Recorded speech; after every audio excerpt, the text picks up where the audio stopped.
السلام عليكم ورحمة الله وبركاته. الحمد لله وكفى وسلام على عباده الذين اصطفى.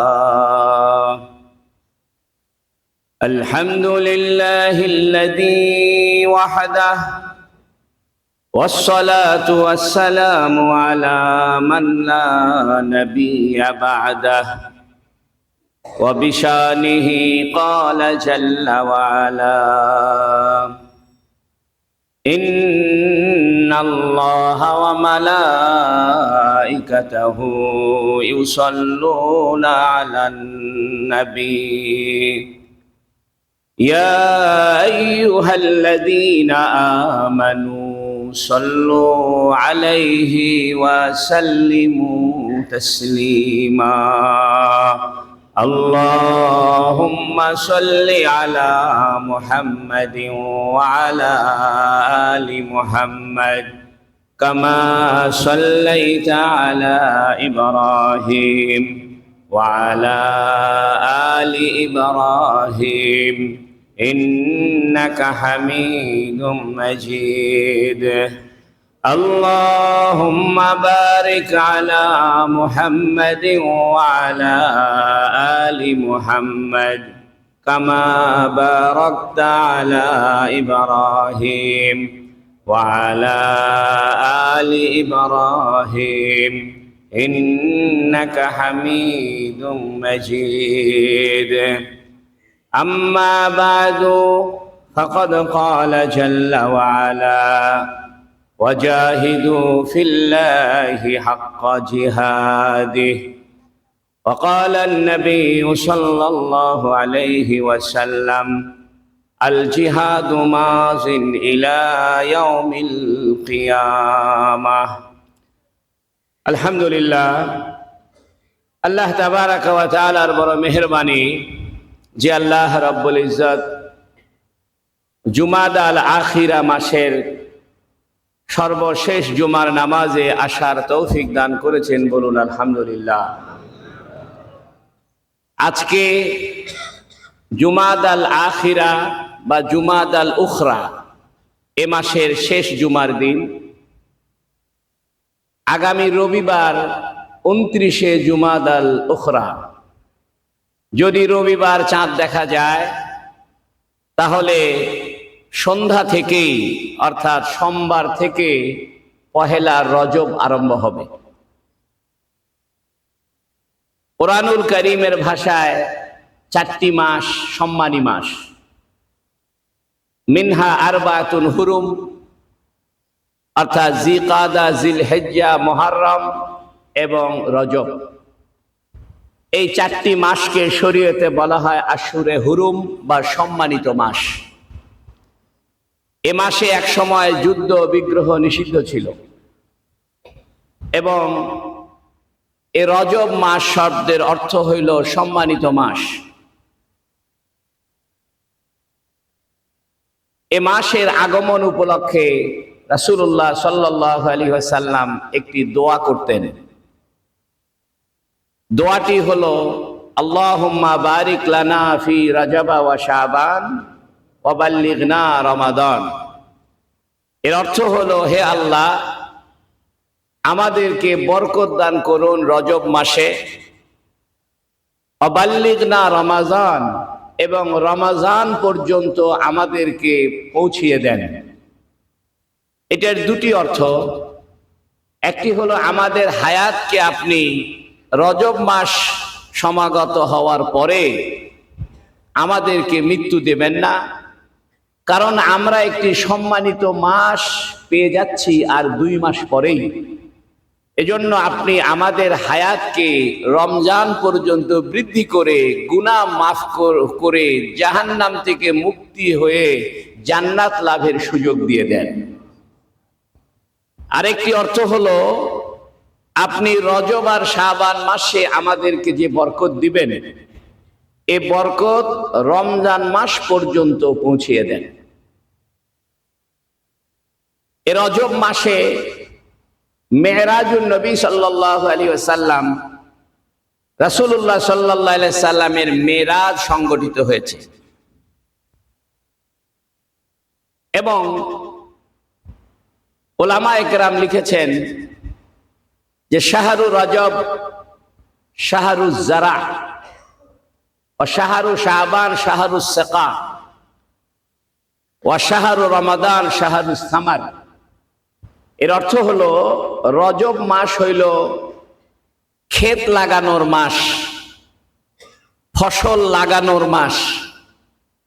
শাবান মাস হইল সেই ক্ষেতে পানি দেওয়ার মাস, আর রমজান মাস হইল ওই ফসলের ফল ঘরে তুলে আনার মাস। এই জন্য উলামায়ে কেরাম লিখেছেন যে রজব মাস থেকেই রমজানের প্রস্তুতি গ্রহণ করা উচিত, কারণ রজব মাসে আমাদের নেক আমল একটু বৃদ্ধি করে দেওয়া উচিত, অর্থাৎ নেক আমলের কৃষিক্ষেত বপন করা উচিত। শাবান মাসে এই নেক আমলগুলো আরো পরিচর্যা করা উচিত। আর ফসল যখন লাগানো হয়, তারপরে পানি দেওয়া হয়, তারপরে ফল ধরে এবং ফল মানুষ আহরণ করে ভোগ করে। ঠিক রমজান মাসে নেক আমলের ফসল ঘরে তোলার মাস, আর এই ফসল যেন সুন্দরভাবে প্রস্ফুটিতভাবে ফসল ফলে, এই জন্য রজব মাস থেকেই উলামায়ে কেরাম, সাহাবায়ে কেরাম, আউলিয়ায়ে কেরাম নেক আমলের প্রস্তুতি শুরু করতেন। কেন? কারণ রজব মাসে যদি নেক আমলের প্রস্তুতি শুরু হয়, এটা আস্তে আস্তে বৃদ্ধি পাবে। কারণ নেক আমল এমন একটা জিনিস যে এটা হঠাৎ করে পূর্ণতায় পৌঁছানো কঠিন। এই জন্য নেক আমল আস্তে আস্তে শুরু হয়, এটার উপরে ধীরে ধীরে স্থায়িত্ব হয় এবং ধীরে ধীরে এই নেক আমলটা মানুষের স্বভাবে পরিণত হয়। এটা অন্য একটা ভাষায় বললে এভাবে বলা যায় যে নেক আমলের শুরুটা হইল অহংকার থাকতে পারে। অর্থাৎ আপনি যদি সারা বছর তাহাজ্জুদ পড়েন না, যদি নতুন নতুন তাহাজ্জুদ পড়া শুরু করেন, তাইলে মনের ভিতরে একটা আশঙ্কা থাকতে পারে যে আমি তো ভালো মানুষ, সবাই খারাপ, সবাই ঘুমায় থাকে, আমি তাহাজ্জুদ পড়ি। এই জন্য প্রত্যেক নেক আমলের শুরুতে কিছুটা অহংকার কাজ করে। কিন্তু সে নেক আমল যদি জারি রাখা হয়, নেক আমলের উপরে স্থির থাকা হয়, তাহলে এইটা আস্তে আস্তে অহংকার চলে যায়, এটা অভ্যাসে পরিণত হয়ে যায়। যেমন আমরা যদি কেউ নতুন কোনো ঘড়ি, দামি কোনো ঘড়ি হাতে দিই, শুরু শুরু একটু ভাব ভাব লাগে, একটা ভালো ঘড়ি হাতে দিয়েছি, মানুষ একটু দেখুক, মানুষ একটু জিজ্ঞাসা করুক, ভাই ঘড়িটা কত দিয়ে কিনেছেন, কোথা থেকে কিনেছেন, এরকম একটা মনের ভিতরে ভাব জন্মে। নতুন কাপড় গায়ে দিলে একটু ভাব ভাব লাগে যে সুন্দর লাগতেছে, আমাকে চকচকা লাগতেছে। কিছুদিন পরে এই নতুন ঘড়ি, নতুন চশমা, নতুন মোবাইল, নতুন জামা, এটা মানুষের স্বভাবের সাথে সেট হয়ে যায়, তখন আগের মতো আর ভাব থাকে না। এই জন্য উলামায়ে কেরাম লিখেছেন যে নেক আমলের শুরুটা থাকে কিছুটা অহংকার মিশ্রিত, এটা ক্ষতি নাই। এই জন্য কেউ যেন এই কথা মনে না করে যে আমার তো অহংকার হচ্ছে, অতএব আমি তাহাজ্জুদ বাদ দিয়ে দিব, আমার তো একটু অহংকার অহংকার লাগছে, আমি কোরআন তেলাওয়াত, নফল নামাজ, রোজা বাদ দিয়ে দিব। এটা না করে সে যদি নেক আমলের উপর স্থির থাকে, এটা ধীরে ধীরে নেক আমলটা তার স্বভাবে পরিণত হবে, তখন আগের মতো আর অহংকার মনে হবে না। আর এই স্বভাবের উপরে কিছুদিন চলতে থাকলে, এই স্বভাবটা যখন তার মজ্জাগত হয়ে যায়, তার স্বভাবের সঙ্গে সম্পৃক্ত হয়ে যায়, ওতপ্রোতভাবে জড়িত হয়ে যায়, তখন এটা ইবাদত হয়ে যায়। সুবহানাল্লাহ। এই জন্য ইবাদতের চূড়ান্ত পর্যায়ে কেউ যদি পৌঁছতে চায়, তাহলে প্রাথমিক পর্যায়ে ইবাদতের ভিতরে হালকা পাতলা অহংকার আসা স্বাভাবিক। তবে সে যদি ইবাদত কন্টিনিউ চালিয়ে যায়, তাহলে ইবাদতটা তার স্বভাবে পরিণত হয় দ্বিতীয় পর্যায়ে। আর কিছুদিন যদি এই স্বভাবের সাথে ইবাদতটা ওতপ্রোতভাবে জড়িত থাকতে থাকে, এক পর্যায়ে এটা স্বভাবের চাহিদার উপরে উঠে ইবাদতের স্বভাবে পরিণত হয়। এই জন্য ওলামায়ে কেরাম লিখেছেন যে তোমরা রজব মাস থেকে নেক আমল শুরু করে দাও। হালকা পাতলা অহংকার হইলে হইল, শাবান মাসেও এই নেক আমল চালু রাখো, এটা তোমার স্বভাবে পরিণত হবে। এরপরে যখন রমজান শুরু হবে, তখন এই ইবাদত গুলো, এই আমলগুলো, নেক আমলগুলো তোমার ইবাদতে রূপ নেবে। এই জন্য গভীর ইবাদতে পৌঁছার লক্ষ্যে সাহাবায়ে কেরাম, তাবেঈনে কেরাম, তাবু তাবেঈনে কেরাম, ওলামায়ে কেরাম, ওনারা রজব মাস থেকেই রমজানের প্রস্তুতি নিতেন। এই জন্য আসুন, আগামী রবিবার চাঁদ দেখা খুব জরুরি, কারণ আগামী রবিবার হলো 29 জুমাদাল আখিরা। যদি রবিবারে চাঁদ উঠে, তাহলে সোমবারে 1 তারিখ হবে রজবের। আর যদি রবিবারে চাঁদ না উঠে, তাহলে সোমবারে 30 তারিখ হবে জুমাদাল আখিরার, মঙ্গলবার থেকে রজব শুরু হবে। এই জন্য আরবি মাসের চন্দ্র দেখা এটা ওয়াজিবে কেফায়া, সবাইকে এ চাঁদ দেখতে হবে। এই রজব মাস থেকে আমরা কি কি আমল শুরু করতে পারি, ওলামায়ে কেরাম এটাও বলে গিয়েছেন। প্রথমত, যারা নামাজ আমরা ঠিক মতো পড়ি না, আমরা রজব মাস থেকে 5 ওয়াক্ত নামাজ শুরু করলাম, দোয়া ইস্তেগফার শুরু করলাম, দান খয়রাত শুরু করে দিলাম অল্প অল্প করে, রোজা রাখা শুরু করলাম, বিশেষ করে সোমবার বৃহস্পতিবারে রোজা রাখলাম। হাদিস শরীফে আছে, নবী আলাইহিস সালাতু ওয়াস সালাম বলেছেন, আমার জন্মের দিবস সোমবার, এজন্য আমি সোমবারে রোজা রাখতে পছন্দ করি। আর বৃহস্পতিবারে বান্দার নেক আমল আল্লাহর কাছে পৌঁছানো হয়, এজন্য আমি বৃহস্পতিবারে রোজা রাখা পছন্দ করি। এবং আমরা রজব মাস থেকে 13, 14, 15 আইয়ামুল বীজের 3টি রোজা রাখতে পারি। হাদিস শরীফে আছে, যে ব্যক্তি আইয়ামুল বীজের 3টি রোজা রাখলো, সে যেন সারা মাস রোজা রাখলো, আর সে যেন সারা বছর রোজা রাখলো। কারণ প্রত্যেক মাসে 3টি রোজা রাখলে 1 মাসের সওয়াব, প্রত্যেক মাসে 3টি করে রাখলে, প্রত্যেক মাসে রাখলে একবারে যেটা সারা বছর রোজা রাখার সওয়াব। আমরা রজব মাস থেকে কোরআন তেলাওয়াত শুরু করে দিই, একটু একটু কোরআনের তরজমা পড়ি, 1টা 2টা হাদিস পড়ি, আত্মীয়তার সম্পর্ক যাদের বিনষ্ট হয়েছে, সেই আত্মীয়তার সম্পর্ক একটু পুনরায় জীবিত করি, একটু মেহমানদারি চালু করি, শেষ রাত্রে উঠা আরম্ভ করি, নিজের গুনাহের কথা চিন্তা করে তওবা ইস্তেগফার করতে থাকি। বিশেষ করে জুলুম সম্পর্কে নবী আলাইহিস সালাম সচেতন করেছেন। আরবের মানুষ রজব মাসে যুদ্ধ করার জন্য তারা মাঝে মাঝে রজব মাসকে তার স্থান থেকে সরিয়ে নিত, বলতো এই বছর রজব মাস তার নির্ধারিত মাসে হবে না, এটা 2 মাস আগেই রজব হবে, যুদ্ধ করার জন্য। এই কাজটি করত মুজার গোত্রের লোকেরা। এজন্য হাদিসে আছে রজব মুদার, অর্থাৎ মুদার গোত্র, তারা রজব মাসে যুদ্ধ, জুলুম, অন্যায় করার জন্য রজব মাসকে তার আপন জায়গা থেকে সরিয়ে নিত।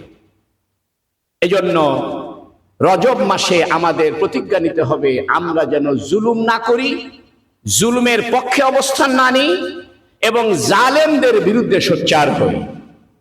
আপনারা জানেন, এদেশের স্বাধীনতা সার্বভৌমত্বের মূর্ত প্রতীক শরীফ ওসমান হাদি, এই শরীফ ওসমান হাদি এই জালেমের জুলুমের বিরুদ্ধে প্রথম শাহাদত বরণ করেছে। আমরা ভারতীয় আধিপত্যবাদের বিরুদ্ধে যে জিহাদ শুরু করেছি, জিহাদ দিল্লির লাল কেল্লায় কলেমার পতাকা না ওড়া পর্যন্ত জিহাদ থামবে না। তোমরা এক হাদিকে হত্যা করেছো, ঘরে ঘরে হাদি তৈরি হয়েছে। স্পষ্ট কথা আমাদের। এই রজব মাস থেকে আমাদের শপথ গ্রহণ হবে। রাসূলুল্লাহ সাল্লাল্লাহু আলাইহি সাল্লাম যেমন রজব মাসকে পবিত্র ঘোষণা করেছেন, জুলুমের বিরুদ্ধে সংগ্রাম শুরু করেছেন, অন্যায় অত্যাচারের বিরুদ্ধে স্পষ্ট কণ্ঠ হয়েছেন। আমাদের এক ভাই শাহাদত বরণ করেছে, ওসমান হাদি। এই ওসমান হাদিকে হত্যা করে ভারতীয় আধিপত্যবাদের বিরুদ্ধে কণ্ঠ স্তব্ধ করা যাবে না। এদেশের প্রতিটি ঘরে ঘরে ভারতীয় জুলুমের বিরুদ্ধে আমাদের সোচ্চার হতে হবে। যারা এদেশে রাজনীতি করতে চান, স্পষ্ট কথা, ভারতীয় তেলবাজি করে এদেশে রাজনীতি চলবে না। ভারতীয় তেলবাজি করে এদেশের জনগণের ভোট আপনারা পাবেন না। আজকে হাদিকে কেন্দ্র করে এদেশের সমস্ত মানুষকে এক কাতারে আসতে হবে। হাদির রক্ত বৃথা যাবে না, হাদির রক্ত বৃথা যাবে না, হাদির প্রতিশোধ নেওয়া হবে। বন্ধুরা আমার, আমরা ছোট রাষ্ট্র হতে পারি, ভারত আমাদের চাইতে কখনোই বেশি শক্তিশালী নয়, কারণ আমাদের ঈমানের শক্তি আছে। ওরা মূত্র খায়, গরুর মূত্র খাওয়া লোক আর গরুর গোশত খাওয়া লোক বরাবর হতে পারে না। গাজা একটি ছোট রাষ্ট্র, গাজার চতুর্দিকে ফিলিস্তিন, ইসরায়েল। গাজা যেমন মাথা উঁচু করে দাঁড়িয়ে থেকেছে, ইনশাআল্লাহ ইনশাআল্লাহ একদিন না একদিন ফিলিস্তিন, ইসরায়েল জারজ রাষ্ট্র যেমন নিঃশেষ হবে, একই রকম এই ফ্যাসিবাদ, এই জালেম রাষ্ট্র, এই শত্রু রাষ্ট্র, এই ফ্যাসিবাদ রাষ্ট্র ভারতও ইনশাআল্লাহ একদিন বিলীন হবে। এটা সময়ের ব্যাপার মাত্র। এ ভারত আমরা স্বাধীন করেছি, আমরা শাসন করেছি, মোগলরা ভারত শাসন করেছে। এ ভারতের থেকেই মুসলমানরা তাদের জ্ঞান বিজ্ঞানের চর্চা করেছে। এ ভারতকে টুকরা করেছো, ভালো কথা। আবার পাকিস্তানের দুইটা অংশ এক সময় ভাগ্যের নির্মম পরিহাস হিসাবে পাকিস্তানিদেরও জুলুম ছিল, আর এই জুলুমটাকে সদ্ব্যবহার করে দেশটাকে টুকরা করেছো। মনে করেছো আমাদের দেশকে সিকিম বানাইবা, হায়দ্রাবাদের মতো দেশকে দখল করবা। ওই স্বপ্ন বাদ দাও।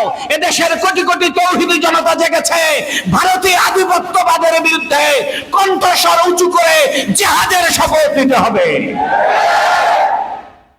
তোমরা মনে করেছো এক হাদিকে হত্যা করে তোমরা আমাদের কণ্ঠ স্তব্ধ করে দিবে। এটা পারবা না। এটা সিকিম নয়, এটা হায়দ্রাবাদ নয়, এটা বাংলাদেশ। লক্ষ কোটি রক্তের বিনিময়ে লাল সবুজের পতাকা অর্জনকারী বাংলাদেশ। আমরা যেমন ৭১ যুদ্ধ করেছি, এক পাকিস্তান থেকে স্বাধীন হয়েছি, আবার ৫৪ বছর পরে ভারতীয় এই ব্রাহ্মণ্যবাদী দুষ্ট রাষ্ট্রের চক্রান্ত থেকে আমরা ২৪-এ আর এক আজাদি আনেছি ইনশাআল্লাহ। ৭১ যেমন স্বাধীনতা ছিল, ২৪-এ স্বাধীনতা, ওটা ছিল পাকিস্তানের বিরুদ্ধে স্বাধীনতা, আর এটা ভারতীয় চক্রান্তের স্বাধীনতা। এই স্বাধীনতাকে টিকিয়ে রাখতে হবে, এই স্বাধীনতাকে টিকিয়ে রাখতে হবে। এই স্বাধীনতার রক্ত বৃথা যাবে না ইনশাআল্লাহ। যারা ভারতীয় দালাল মিডিয়া, ভারতীয় পচা বুদ্ধিজীবী খোর ১৭টা বছর ভারতের দালালি করে এদেশের মানুষের ভোটাধিকার ছিন্ন করেছিলে, দিনের ভোট রাতে ড্যামি ভোট করে তোমরা যে মিডিয়া এদেশকে ধ্বংস করেছো, এই মিডিয়া বাংলাদেশে চলতে দেওয়া যাবে না। আমরা বুঝি না? মনে করেছো আমরা মাদ্রাসার হুজুর বুঝি না? সব বুঝি, সব বুঝি। ভয়ের কিছু নাই, ঘাবড়াবেন না। আমাদের দেশ ছোট হতে পারে, কিন্তু ভৌগোলিক অবস্থানগতভাবে আমরা খুব গুরুত্বপূর্ণ জায়গায় আছি। আমাদের দেশ ছোট হতে পারে, আমাদের পাশে শত্রু থাকতে পারে, আমাদের বন্ধু রাষ্ট্রের কিন্তু অভাব নাই। আমাদের বন্ধু আছে, বরং তোমাদের বন্ধুর চাইতে আমাদের বন্ধুরা আরো ভালো বন্ধু, শক্তিশালী বন্ধু। এজন্য কখনো এটা মনে করবেন না যে বাংলাদেশের চতুর্দিকে ভারত, একদিকে বঙ্গোপসাগর, যুদ্ধ হইলে আমরা খুব বিপদে পড়ব। কোনো বিপদে পড়বো না ইনশাআল্লাহ। তোমরা যদি বাড়াবাড়ি করো, আমাদের সন্ত্রাসীদেরকে জায়গা দাও, আমরা তোমাদের 7 সিস্টার দখল করে নেব। বিশ্ব পরিস্থিতি সেদিকেই যাচ্ছে, বিশ্ব পরিস্থিতি সেদিকেই যাচ্ছে। প্রসব বেদনা শুরু হয়েছে। কারো সন্তান হওয়ার আগে পেটে ব্যথা হয়, বমি লাগে, ঘুম হয় না, খাইতে পারে না।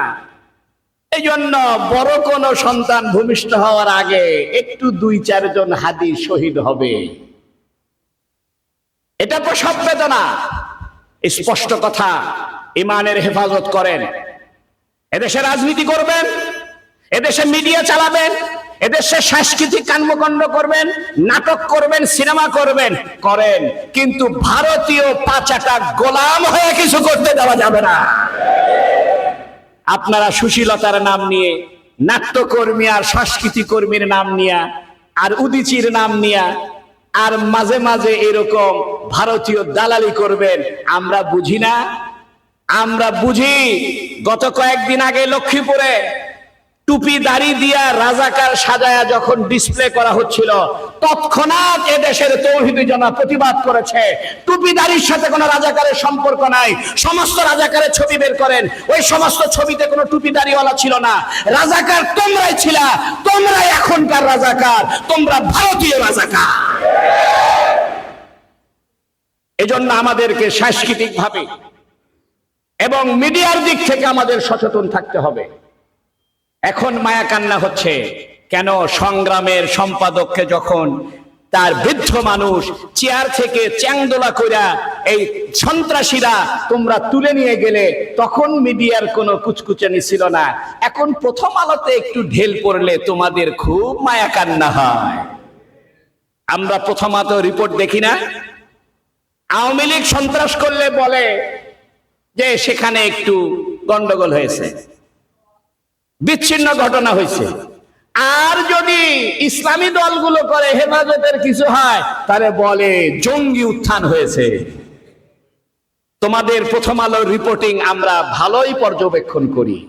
কোন সময় কোন শব্দ ব্যবহার করো, কোন ঘটনাকে নিড নিউজ করো, হেড নিউজ করো, লিড নিউজ করো, কোন খবরটাকে বড় করে লাল অক্ষরে লেখো, আর কোন খবরটাকে ভিতরের পাতায় ছোট অক্ষরে লেখো, এগুলো সব আমরা টের পাই। তবে আমরা কোনো ভায়োলেন্সের পক্ষে না, আমরা কোনো বিশৃঙ্খলার পক্ষে না। আপনারা সতর্ক থাকবেন, বিশেষ করে যুব সমাজ, জেনজি, আপনারা সতর্ক থাকবেন যেন বিভিন্ন ঘটনার মাঝখান দিয়া এদেশের কোন দুষ্ট চক্র এমন কিছু ঘটাইতে না পারে যার দ্বারা নির্বাচন বানচাল হয়, দেশটা বিপদে পড়ে। আমাদের সামনে এই জুলাই সনদকে বাস্তবায়নের জন্য হা ভোট জিন্দা করে জুলাই সনদের আকারে দেশ চলবে। ভারতীয় আধিপত্যকে কবর দিতে হবে। এজন্য এদেশে একটি শান্তিপূর্ণ নির্বাচন দরকার আছে, এবং এই নির্বাচনে তাদেরকেই আমরা চাই যারা ভারতীয় আধিপত্যবাদের বিরুদ্ধে থাকবে, যারা ভারতীয় আধিপত্যের বিরুদ্ধে থাকবে, এদেশে ইসলামের কথা বলবে, ন্যায়ের কথা বলবে, কল্যাণের কথা বলবে, ঘুষ চুষ চাঁদাবাজির বিরুদ্ধে বলবে, ওদেরকেই আগামী রাষ্ট্র ক্ষমতা আমরা দেখতে চাই। ভারতীয় চক্রান্তের লিস্টের ভিতরে আমিও থাকতে পারি। আমার বড় ভাই স্বপ্ন দেখেছে আমাকে নাকি গুলি করে রাস্তায় ফেলে দিয়েছে। তো বড় ভাই ফোন করে কান্নাকাটি করতেছে, ভাই তুই একটু আস্তে কথা বলিস, স্বপ্নে দেখলাম তোরে গুলি করে রাস্তায় ফেলে রাখছে, একটু মসজিদে আস্তে বয়ান দিস। আমি বললাম, শোনেন, এদেশের প্রতিটা যুবকের রক্তের ভিতরে হাদির রক্ত। আমরা পৃথিবীতে বেঁচে আসার জন্য আসি নাই, শাহাদাতের মৃত্যু আমাদের কাম্য। আমাদের প্রত্যেকটা রক্তের ধূলিকণা, প্রত্যেকটা রক্তের ফোঁটা ভারতীয় আধিপত্যবাদের বিরুদ্ধে, দাদাগিরির বিরুদ্ধে, ব্রাহ্মণ্যবাদীদের বিরুদ্ধে চিৎকার করবে যতদিন জীবন আছে। এ জীবন একটাই, বারবার জন্ম নেব না। বাঘের বাচ্চার মতো বেঁচে থাকবো 1 ঘন্টা বেঁচে থাকলে। এজন্য বন্ধুরা আমার, পুরা জাতি আজ ঐক্যবদ্ধ। আমি তো মনে করি হাদিকে আল্লাহ শাহাদাতের মর্যাদা দিয়েই দিয়েছেন। আমার বিবি পর্যন্ত হাদির জন্য চোখ দিয়ে পানি বের করতেছে। আমি বললাম, তুমি তো রাজনীতি বুঝো না, তুমি তো বিএনপি, আওয়ামী লীগ, জাতীয় পার্টি এগুলো কিছু টের পাও না, তুমি জানো না এনসিপি মানে কি। কয় না, এই ছেলে ভালো ছিল, সে কাঁদতেছে। চিন্তা করা যায়। মানুষ আমাকে ফোন দিয়ে কাঁদতেছে, হুজুর আজকে একটু হাদির জন্য দোয়া করবেন। হাদিস শরীফে আছে, কোন মানুষের মৃত্যুর পরে যদি 3 জন মানুষ সাক্ষী দেয় লোকটা ভালো ছিল, আল্লাহ পাক আসমানে ঘোষণা দেয়, আমার বান্দা মারা গিয়েছে, 3 জন মানুষ তাকে ভালো মানুষ বলে স্বীকৃতি দিয়েছে, আমিও তাকে ভালো মানুষ বলে স্বীকৃতি দিয়ে জান্নাত দিলাম। যে হাদির জন্য 17 কোটি মানুষ চিৎকার করে দোয়া করে, 17 কোটি মানুষ যে হাদিকে ভালো বলে, সেই হাদির জন্য ইনশাআল্লাহ জান্নাতের সুউচ্চ মর্যাদা, শাহাদাতের মর্যাদাই সে পাবে। হাদিস শরীফে আছে, যারা জুলুম করে নিহত হয় এরা শহীদ, যারা পানিতে ডুবে মারা যায় এরা শহীদ, যারা দেওয়াল চাপায় মারা যায় এরা শহীদ, যারা আগুনে পুড়ে মারা যায় তারা শহীদ, যারা সন্তান ভূমিষ্ঠ হওয়ার মারা যায় তারা শহীদ। আমাদের হাদি সে জুলুম করে মারা গিয়েছে, জালেমের আঘাতে মারা গিয়েছে, মজলুম হয়ে আঘাতে মারা গিয়েছে, সে কাউকে আঘাত করে নাই, তাকেই পিছন দিক থেকে আঘাত করা হয়েছে।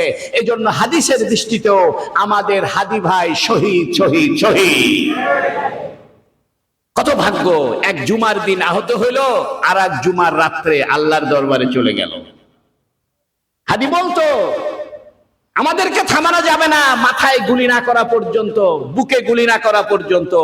আল্লাহ আমার হাদি ভাইয়ের দোয়াকে কবুল করেছেন।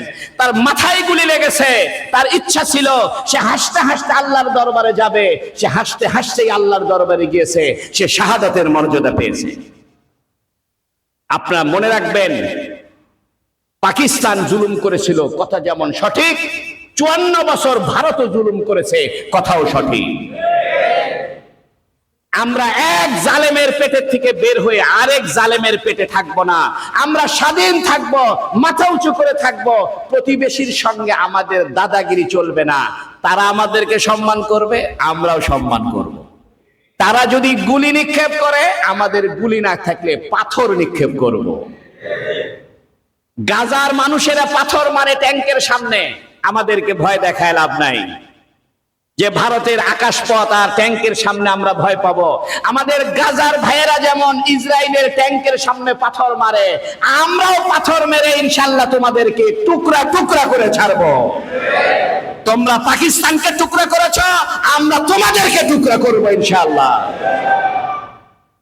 এজন্য বন্ধুরা আমার, বহুত দুঃখ, বহুত ভারাক্রান্ত হৃদয়। এ জাতিকে রক্ষার জন্য আমাদের ঐক্যবদ্ধ থাকতে হবে, এক থাকতে হবে, জুলুমের বিরুদ্ধে কথা বলতে হবে, যার যার জায়গা থেকে পরিবর্তন আনতে হবে। কোন দালাল, কোন লাসপেন্সার ভারতের বিরুদ্ধে জোরে কথা বলতে জেনে তারা ভয় পায়, তাদেরকে আমরা বয়কট করব ইনশাআল্লাহ। তোমাকে হয় ইস্পার না হয় ওস্পার বলতে হবে। আমার পরিচয়, আইডেন্টিটি পরিষ্কার করতে হবে, স্পষ্ট বলতে হবে তুমি ভারতের দালাল কি দালাল না। মেউমা করবা, চান্স পাইলে হাদির পক্ষে নিবে, আবার চান্স পাইলে হাদের বিরুদ্ধে বলবে, তা চলবে না। রাত আর দিন আলাদা করো, কুফর আর ঈমান এক হয় না। পরিষ্কার বলো, আমি এদেশে ভারতীয় আধিপত্যবাদ মানব না, এটা পরিষ্কার বলো। মেজর জলিলরা যে ভারতীয় আধিপত্যবাদের বিরুদ্ধে যুদ্ধ করেছিল, জাসদ করেছিল, ওই জাসদের ছেলেরা তখন সমাজতন্ত্রে নেমেছিল।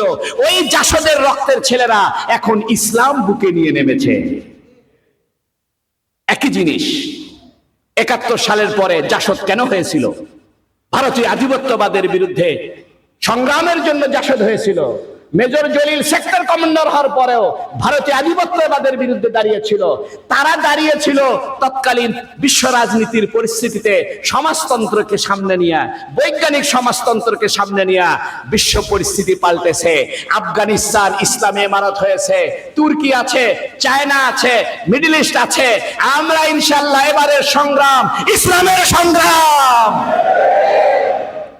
এবারের সংগ্রাম ভারতীয় আধিপত্যবাদের বিরুদ্ধে আর ইসলামকে বিজয়ী করার সংগ্রাম। কোন হাঙ্কি পাঙ্কি চলবে না।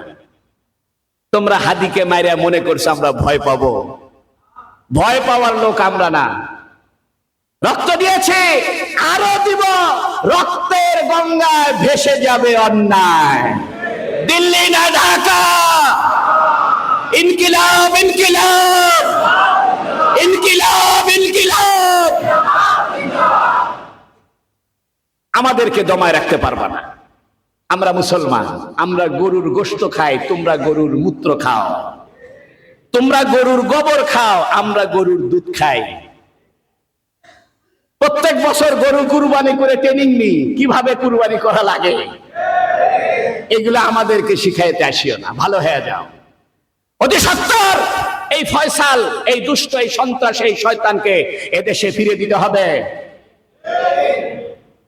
স্বরাষ্ট্রমন্ত্রীকে ফিরিয়ে দিতে হবে, হাসিনাকে ফিরিয়ে দিতে হবে। তোমরা সবচেয়ে বড় সন্ত্রাসী রাষ্ট্র, আমাদের দেশের সন্ত্রাসীদেরকে তোমরা জায়গা দিয়েছো, তোমরাও সন্ত্রাসী। ইসরায়েল যেমন জারজ রাষ্ট্র, তোমরাও সন্ত্রাসী রাষ্ট্র। তোমরা মনে করেছো ইসরায়েলের সঙ্গে প্যাক্ট হইয়া তোমরা কাশ্মীর বানাইবা, এত সহজ না। মনে রাখো আমাদের দেশের জনসংখ্যা, মনে রাখো আমাদের দেশের যুবক শ্রেণীর সংখ্যাটা মনে রাখো। মনে রাখো ৭১ সালে সুপার পাওয়ার পাকিস্তানিকে ৯ মাসে যেমন পরাজিত করছি, তোমাদেরকে ৪ মাসও লাগবে না। এই জন্য বন্ধুরা আমার, যুদ্ধ হবে। এই যুদ্ধ একদিন গজওয়াতুল হিন্দের রূপ নেবে। এই যুদ্ধ একদিন গজওয়াতুল হিন্দের রূপ নেবে। ওই যুদ্ধে শরীক থাকতে হবে। আমি না পারি, আমার ছেলেকে বলে যাব, আমার নাতিকে বলে যাব, লিখে দিয়ে যাব যে একদিন না একদিন যুদ্ধ হবে। সেদিন ইসলামের পক্ষে থাকবি, ইমাম মাহদির কাতারে থাকবি, গজওয়াতুল হিন্দের কালেমার পতাকা তলে থাকবি। দিল্লির লাল কেল্লা আমাদের ছিল, আবার দিল্লির লাল কেল্লা আমাদের হবে ইনশাআল্লাহ। যুদ্ধ তোমরা শুরু করেছো, যুদ্ধ তোমরা শুরু করেছো, যুদ্ধ আমরা শুরু করিনি। তোমরা ফেলানিকে হত্যা করে কাঁটাতারের সঙ্গে ঝুলিয়ে রেখেছো, আমরা ফেলানিকে ভুলে যাই নাই, আমরাও তোমাদেরকে কাঁটাতারে ঝুলাবো। যুদ্ধ তোমরা শুরু করেছো, যুদ্ধ তোমরা শুরু করেছো। তোমরা হাসিনাকে আশ্রয় দিলা, বুঝলাম প্রধানমন্ত্রী ছিল। স্বরাষ্ট্রমন্ত্রী আসাদুজ্জামান কামালকে দিলা, ফয়সালকে কেন দিলা জায়গা?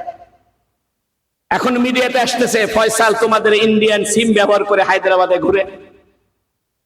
তোমাদের কাঁটাতারায় ফেলানিকে মেরে ঝুলে রাখতে পারো, ফয়সালকে কেন সুরঙ্গ দিয়ে পার করে দিলা? এগুলো আমরা বুঝি না। তোমরা বড় ভাই থাকতে চাও, ছোট ভাইয়ের সাথে ভালো ব্যবহার করো। বড় ভাই যদি খারাপ হয় আর ছোট ভাই যদি একটা থাপ্পড় লাগায়, বড় ভাইয়ের কিন্তু মান ইজ্জত থাকে না। এজন্য আমরা কখন থাপ্পড় মারবো সেটা কিন্তু বুঝে রাখিও। আসেন, আমাদেরকে ইউনাইটেড হতে হবে, ঐক্যবদ্ধ হতে হবে।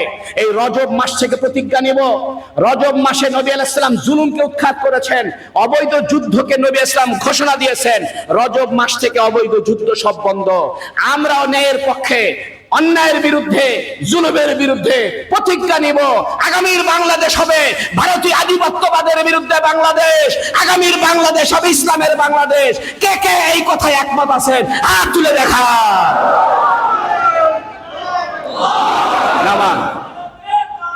শোনেন, শোনেন, এদেশে ৩.৫ লক্ষ মসজিদ। এদেশের মানুষ যাই করুক তাই করুক, জুমার নামাজে আসে। আমরা যদি ৩.৫ লক্ষ মসজিদকে যুদ্ধের ক্যান্টনমেন্ট ঘোষণা করি, পালানের জায়গা পাবেন না। একটা কথা বলে শেষ করি, এই জায়গাটার নাম মেহরাব। এটার নাম কি?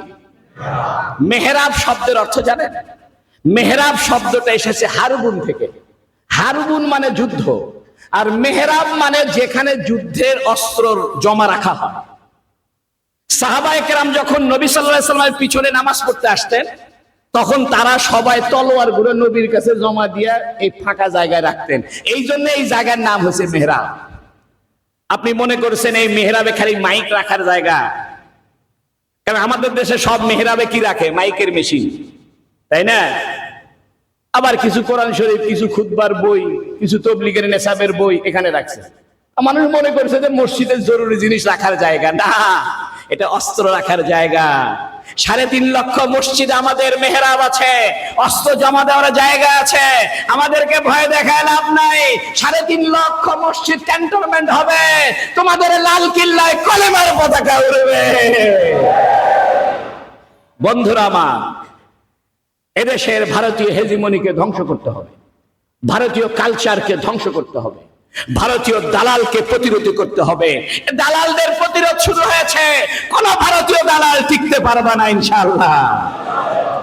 সরকারকে বলে দিতে চাই, অবিলম্বে আন্তর্জাতিকভাবে এই সমস্ত সন্ত্রাসী যারা বাংলাদেশ থেকে পালিয়ে গেছে, ফয়সাল সহ যারা পালিয়ে গেছে, এদেরকে অবিলম্বে আনার ব্যবস্থা করেন। তাছাড়া ভারতের সাথে আমাদের সম্পর্ক ঠিক হবে না। তোমরা পেঁয়াজ দাও নাই, কোনো অসুবিধা হয় নাই, তোমাদের পেঁয়াজই পচে গেছে, আমরা আরামে পেঁয়াজ খাইছি। তোমরা মনে করছো আমরা আদা না দিলে মরবো। আরে মিয়া, রিজিকের মালিক আল্লাহ, আল্লাহ আমাদের রিজিক দাতা। তোমরা যদি কিছু না পাঠাও, আমাদের জমিন থেকে বের হবে, আসমান থেকে বের হবে। জমিন যদি লোহা হয়ে যায়, লোহা ফাটায় আল্লাহ আমাদের জন্য পেঁয়াজ বের করে দিবে। বনি ইসরায়েলকে মান্না সালোয়া দিয়েছে, ঠিক কিনা? আমাদেরকেও মান্না সালোয়া দিবে। ভাব ধরিও না যে আমরা 3 দিক থেকে আটকে দিলে বাংলাদেশ মরে যাবে, কিচ্ছু হবে না। আমাদের গরুর কোনো টেনশন হয় নাই, আগেও যেমন গরু কুরবানি করছি, আরো বেশি বেশি করতেছি। ভারত থেকে গরু আসে নাই, কোনো সমস্যা হয় নাই। ভারত থেকে পেঁয়াজ আসে নাই, কোনো সমস্যা হয় নাই। আদা আসে নাই, এলসি বন্ধ, কোনো সমস্যা হয় নাই। চিকিৎসার ভিসা দাও নাই, কোনো সমস্যা হয় নাই। আমরা যাব না, তোমাদের এই গরু আর মুদ খাওয়া দেশে যাব না। প্রতিজ্ঞা করেন, আগামী থেকে ভারতে চিকিৎসার জন্য যাবেন না। হায়াত মৌতের মালিক কে? যারা ভারতে চিকিৎসার জন্য যাবে, মনে করা হবে এরাও হালকা পাতলা দালাল আছে। দরকার নাই ভারতের চিকিৎসার, এদেশে চিকিৎসা করব, এদেশের ডাক্তারের কাছে চিকিৎসা করব। মরলে মরবো, বাঁচবে বাঁচবো। আমরা তুর্কিতে যাব, চায়নাতে যাব, দুবাইতে যাব, মালয়েশিয়াতে যাব।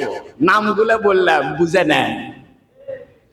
আমাদের ভারতে চিকিৎসার দরকার নাই। আমরা তুর্কিতে যাব, চায়নাতে যাব, সিঙ্গাপুরে যাব, মালয়েশিয়া যাব, মিডল ইস্টে যাব, আমেরিকায় যাব, রাশিয়াতে যাব না।